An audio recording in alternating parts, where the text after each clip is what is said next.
1장 1절입니다. 우리 같이 읽겠습니다. 한 절이니까요. 시작.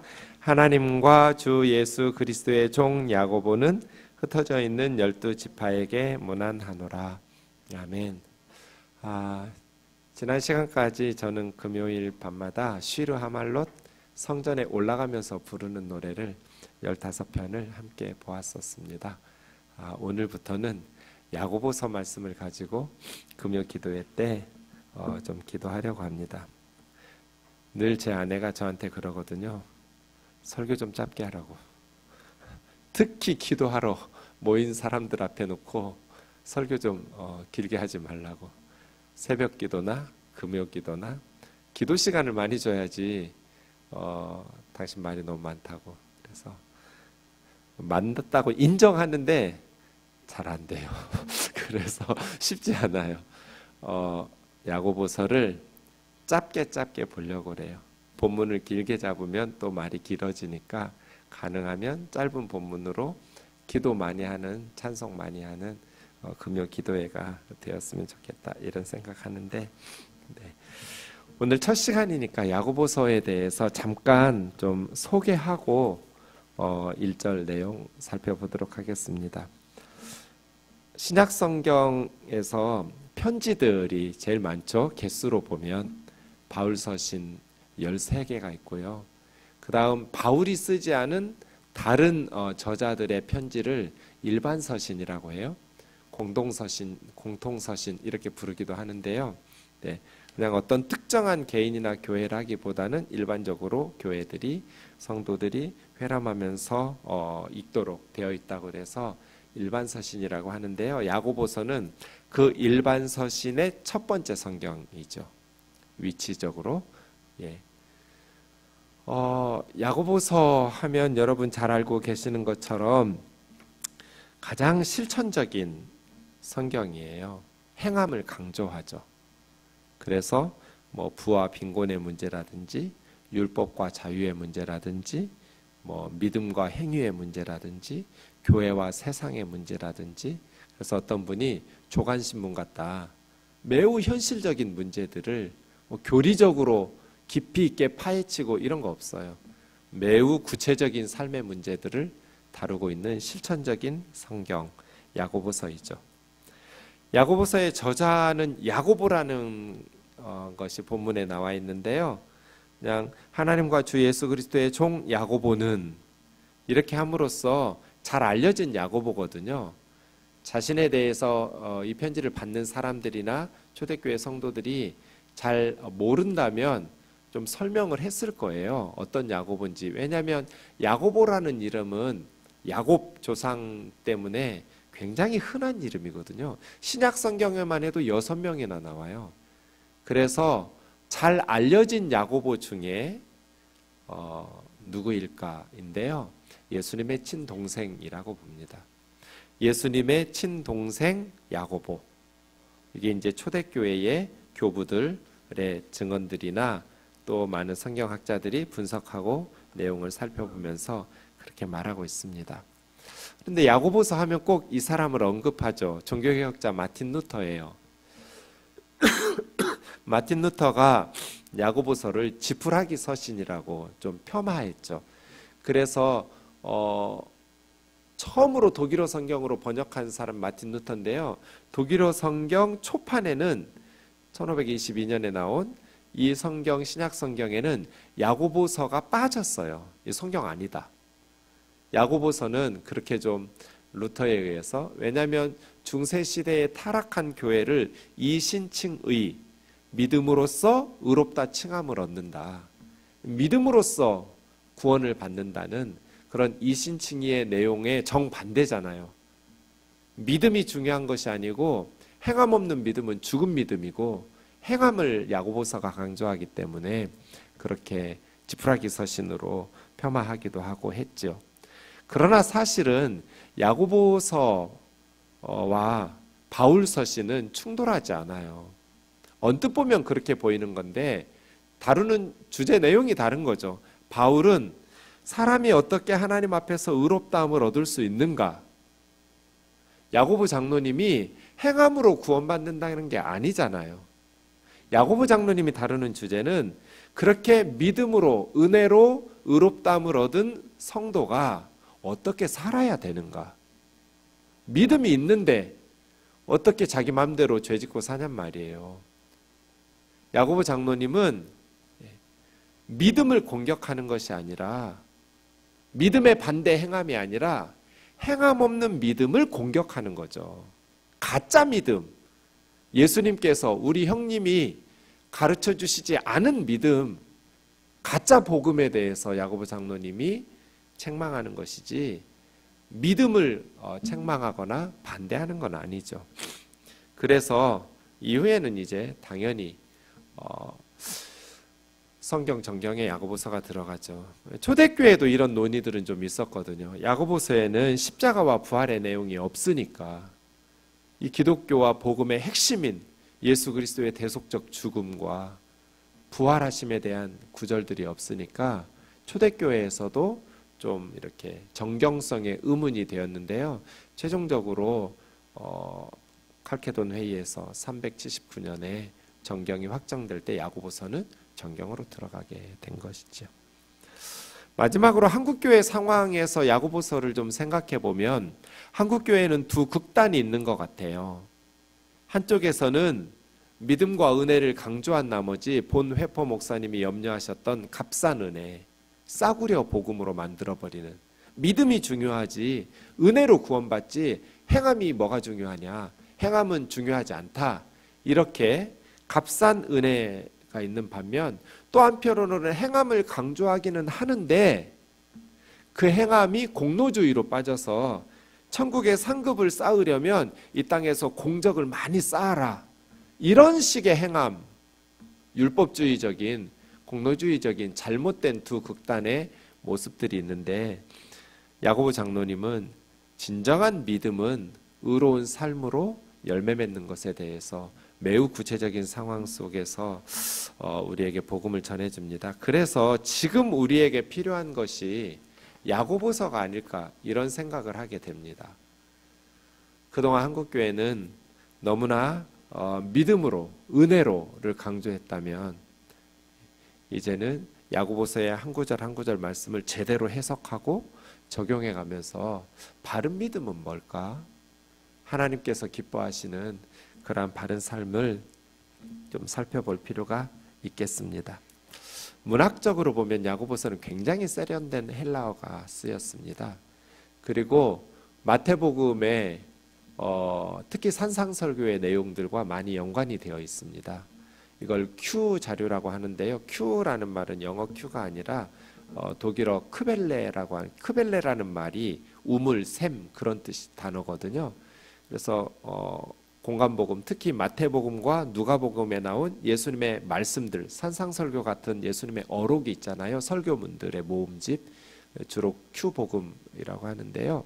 그런 것이 많이 야고보서에, 그러니까 예수님의 말씀과 가르침이, 특히 산상설교에 대한 말씀이 많이 반영되어 있다라는 것을 보게 될 것입니다. 그리고 야고보서에만 등장하는, 야고보서에만 사용된 신약성경 전체에서 헬라어 단어가 34개나 됩니다. 그만큼 아주 쉬운 코인의 헬라어라고 해서 일상 로마 사람들이 대화에서 사용하는 그런 코인의 헬라어를 사용하기는 하지만 아주 세련된, 많은 분들이 바울의 헬라어보다 훨씬 더 세련된 문장들이라고 이렇게 문학적으로 말하고 평가하기도 합니다. 어쨌든 야고보서의 이 말씀의 내용들이 굉장히 묵직하게 우리에게 던져주는 메시지들이 지금 한국교회 상황에서 특별히 더 필요할 것 같습니다. 1절 같이 다시 한번 읽어보겠습니다. 편지의 첫 서론 시작이죠. 시작. 하나님과 주 예수 그리스도의 종 야고보는 흩어져 있는 12지파에게 문안하노라. 로마 제국은 쓰는 편지를 쓸 때 쓰는 사람이 맨 먼저 나오거든요. 우리 맨 뒤에 나오죠. 누구누구 올림, 누구누구 씀, 이렇게 해서 편지 맨 끝에 발신자가 나오는데요. 로마 제국에서는 보내는 사람이 맨 처음에 나와요. 야고보는 그런데 자기를 소개하는 나는 누구인가? 하나님과 주 예수 그리스도의 종 야고보. 여기에 이제 신앙 고백이 들어가는 거죠. 나는 누군가?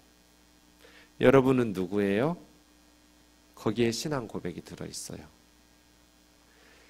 그것이 신앙생활에 가장 중요한 것 같아요. 나는 누군가? 자기 정체성 말이에요. 그게 신앙 고백이거든요. 나는 누군가? 하나님의 종, 주 예수 그리스도의 종. 이 종이라는 둘로스라는 단어는 굉장히 그 시대에는 실감나는 단어죠. 왜냐하면 실제로 노예들이 있었으니까. 지금 우리 사회는 노예가 없잖아요. 그러니까 별로 실감나지 않는 단어이지만 아마 이 편지를 받고 있는 교회 성도들 중에도 노예들이 있을 것이고 또 로마 시민권자인 그런 자유인 성도들도 있었겠지요. 그 중에 둘로스, 나는 노예다. 그 말은 굉장히 실감나는 묵직한, 네가 노예든지 아니면 로마 시민권자인 자유인이든지 우리 모든 그리스도인은 다 하나님의 노예, 주 예수 그리스도의 노예다. 당시의 노예는요, 재산, 인권, 행복 추구권 없어요. 돈 주고 사고 파는 그냥 짐승 같은 거예요. 자기 권리라는 게 없는 거예요. 주인에게 절대 복종하는, 절대 순종만이 해당하는 노예예요. 그런데 야고보는 자기의 정체성, 나는 누군가? 나는 노예다. 그래서 이런 표현들이 초대교회 성도들에게 굉장히 큰 메시지를 전해주었을 거예요. 우리 모두는 노예다. 이 노예라는 단어는 굉장히 비참한 단어거든요. 권리라고는 없는 그냥 말귀 알아들을 수 있는 짐승이거든요. 굉장히 비참한 인생, 죽지 못해서 사는 그런 노예의 삶인데 바로 그 단어, 로마의 모든 단어들 중에서 가장 낮은 직급의 사람들, 인간 대접 받지 못하던 사람들에게 둘로스, 노예라고 불렀거든요. 그런데 우리는 그 노예라는 거예요. 노예는 노예인데 앞에 나오는 주인이 중요하죠. 우리는 누구의 노예? 하나님의 노예. 그리고 주 예수 그리스도의 노예. 이게 이제 그리스도인들의 자긍심이죠. 네. 하나님 앞에서 나는 누군가? 종이다. 예수 그리스도와의 관계 속에서 나는 누군가? 종이다. 나는 하나님 앞에 권리 주장을 하고 싶지가 않다. 하나님 앞에는 물론 나는 하나님께서 소중히 여기셔서 자녀로 삼아주신 존귀한 하나님의 자녀지만 내가 억지로 순종하고 억지로 복종하는 것이 아니다. 마치 한용운 선생님의 복종이라는 시처럼 말이에요. 남들은 자유를 사랑한다 하지만 나는 복종을 좋아하여요. 자유를 모르는 것은 아니지만 나는 당신에게만 복종하고 싶어요. 복종하고 싶어서 복종하는 것은 그 어떤 달콤한 것보다 더 달콤하다고. 자기 아들을 십자가에 내어주신 하나님의 사랑 때문에 억지로 노예된 거 아니에요. 하나님의 사랑을 생각할 때 그 하나님의 사랑에 감동한 야고보는 하나님 앞에서 자기 권리를 내세우고 싶은 마음이 없었어요. 억지로 복종하고 억지로 노예되고 슬퍼하면서 노예되는 게 아니에요. 기꺼이 자발적으로 복종하고 싶어서 복종하는 것은 그 어떤 달콤한 사랑보다 더 달콤해요. 그 어떤 달콤한 자유보다도 더 달콤하고, 자유가 좋은 줄 모르는 것 아니지만, 자유가 무엇인지 모르는 것도 아니지만 나는 당신에게만큼은 복종하고 싶다고. 왜? 당신이 나를 그렇게 사랑하셨으니까. 당신이 나를 그렇게 소중히 여기시고 나를 귀히 여기셔서 당신의 아들을 십자가에 벌거벗고 못 박아 내 죄를 대신하여 죽게 하셨으니까 하나님, 나는 하나님 앞에서는 내 권리를 주장하고 싶지 않습니다. 나는 당신의 뜻에 복종하고만 싶습니다. 나는 당신 앞에서 나의 지위를 내세우고 싶지가 않습니다. 나의 권리를 주장하고 싶지가 않습니다. 자발적으로 종된 거예요. 억지로 종된 거 아니에요. 할 수 없으니까 종된 거 아니에요. 너무나 기쁘게 사랑하는 사람을 위해서 종이 되는 거, 그건 너무 행복한 일이에요.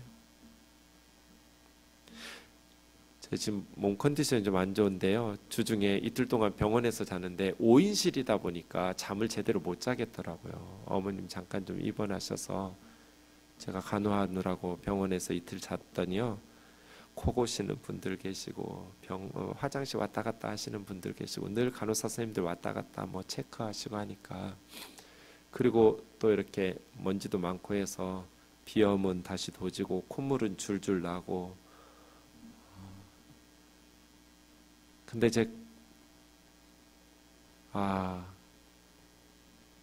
어머니를 위해서 내가 이렇게 서브할 수 있다는 게 너무 행복하고 감사하더라고요.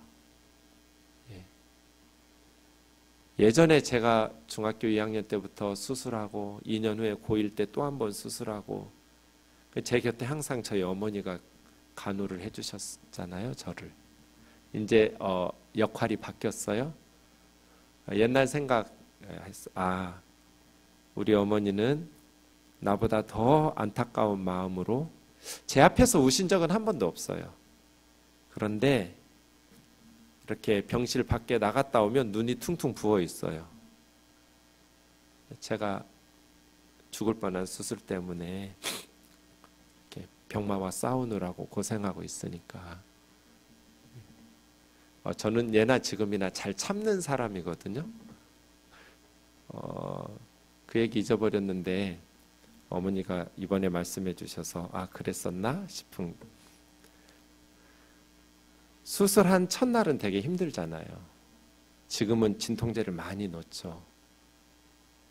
근데 그 다음날 아침에 간호사 누나들이 와가지고 깜짝 놀란 거예요. 너 밤새도록 되게 아팠을 텐데 왜 간호사 누나들을 깨우지 않았느냐고. 와서 주사 이렇게 진통제 놔달라고. 다 환자들이 수술 끝나면 첫날 밤에 그러는데 너는 왜 그러지 않았느냐고. 그때 제가 그랬대요. 전 잊어버렸죠. 저희 어머니만 기억하고 있는 거죠. 하루 종일 누나들 고생하고 힘들고 밤에 자는데 내가 왜 깨우겠냐고. 제가 15살에 이렇게 착했어요. 50이 넘으니까 이렇게 망가졌는데 그때 엄청 착한 거죠.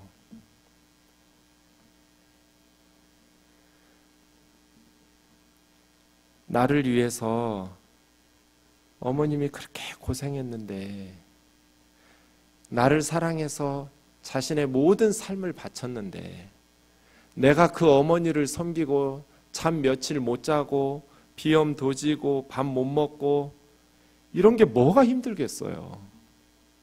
기꺼이 1000번 만번 더 못 해드리는 게 미안할 뿐이죠.